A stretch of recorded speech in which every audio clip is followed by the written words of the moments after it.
At first, it sounded like a whisper, a soft, strange little sound no one expected. It came while Maya was gently scratching the bird's head, something she'd done 100 times before. But this time, he let out a quiet, vibrating purr, like a cat. Everyone froze. Maya gasped, her eyes wide with disbelief. Did he just purr? Her husband, Daniel, leaned in closer, laughing in shock. He really did. That was the moment they knew Toucan had finally begun to trust them. After months of fear, silence, and pain, this was his way of saying he felt safe. But getting there hadn't been easy.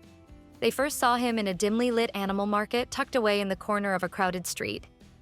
Maya and Daniel had only gone there to see animals, not to adopt. They weren't looking to take a bird home. But what they saw that day changed everything. Dozens of exotic birds, some barely old enough to stand, were crammed into tiny cages under dirty, damp blankets. The air was heavy, the kind that made it hard to breathe. Not just because of the heat, but because of the quiet suffering that filled the space. Toucan stood out right away. Not because he was beautiful, but because he looked broken. His feathers were dull and patchy, his eyes cloudy. Red scabs dotted his small body, and he didn't move, not even when others squawked or flapped in panic. Maya leaned in, horrified. "He's just a baby," she whispered. The seller casually brushed it off, insisting he'd grow out of it. But Maya knew better. There was something wrong, something that wouldn't go away on its own. She looked at Daniel. "I can't leave him here."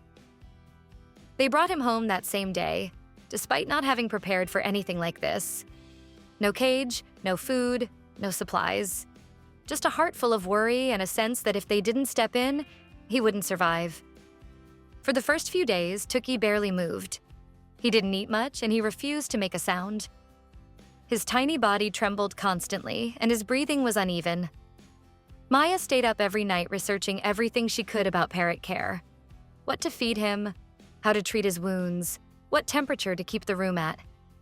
She joined online forums, called avian vets, and even spoke to wildlife rescuers to understand what this little bird had been through. But what she discovered left her heart heavy. Toucan was likely a victim of illegal exotic bird trade, taken from his parents too soon, raised in unsanitary conditions, and possibly never handled with kindness. No wonder he didn't purr. He didn't even know what love felt like. The healing was slow. Every morning, Maya opened the windows so Toucan could get natural sunlight. She gently stroked his back, offering him soft fruits, and let him fly short laps around the room. Daniel built a small perch by the window and called it Toucan's sun throne. Slowly, they saw small changes. Toucan's feathers began to grow back. His eyes cleared up. He started responding when Maya entered the room. He'd tilt his head, curious, and sometimes even hop toward her. Then came the moment, weeks later, when he finally purred. That one sound erased months of fear. Maya broke into tears, not because it was loud or perfect, but because it was real. Toucan had allowed himself to relax. He had let go even for a second. Their bond grew stronger. Toucan became more than just a pet. He became family. And like any toddler, he kept them on their toes. He'd fly through the house, snatch pens out of Daniel's hands, try to type on Maya's laptop, or nibble the remote when no one was looking. One day, Maya joked, "He's a flying, diaperless toddler with trust issues." But they loved every second of it. What surprised them most was how aware he was. Toucan learned to recognize their footsteps. He could tell when one of them left the house and would scream until they returned. If he couldn't see them, he panicked. He needed them close. Not out of stubbornness, but because they were his safety net. They were his flock. Maya and Daniel had to reorient their entire lives. Vacations were planned around Toucan. They couldn't leave him alone for long, and hiring just any pet sitter was out of the question. He needed someone who understood parrots, someone who wouldn't treat him like a decoration. Maya often said, "I've postponed my own needs because he needs constant supervision, but I wouldn't trade it for the world." Because Toucan had once been invisible to the world. He had once lived in the shadows, behind a cloth, in a cage too small for his wings.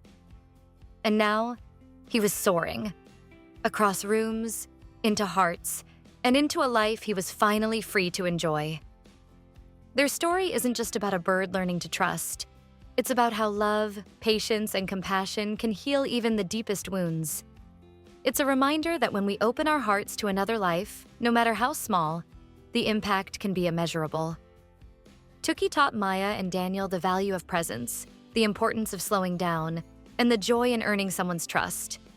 Not by force, but through gentleness. If you're watching this and considering adopting an exotic animal, please take the time to learn. Contact professionals. Understand the needs of the species. These animals aren't just decorations. They're intelligent, emotional beings who need love, care, and a safe home. Toucan is living proof that a second chance can change everything. And if you've ever felt moved by stories like his, consider supporting local wildlife rescues or animal welfare organizations. Your help could mean the difference between life and death for a creature like Toucan. Even sharing this video can raise awareness and help others make informed, compassionate choices. Toucan may not know where he came from, but he knows where he belongs now. Right here, surrounded by love.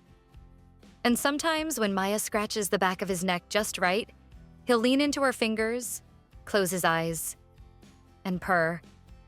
Not because he has to, but because he wants to. And that, more than anything, is the sound of healing.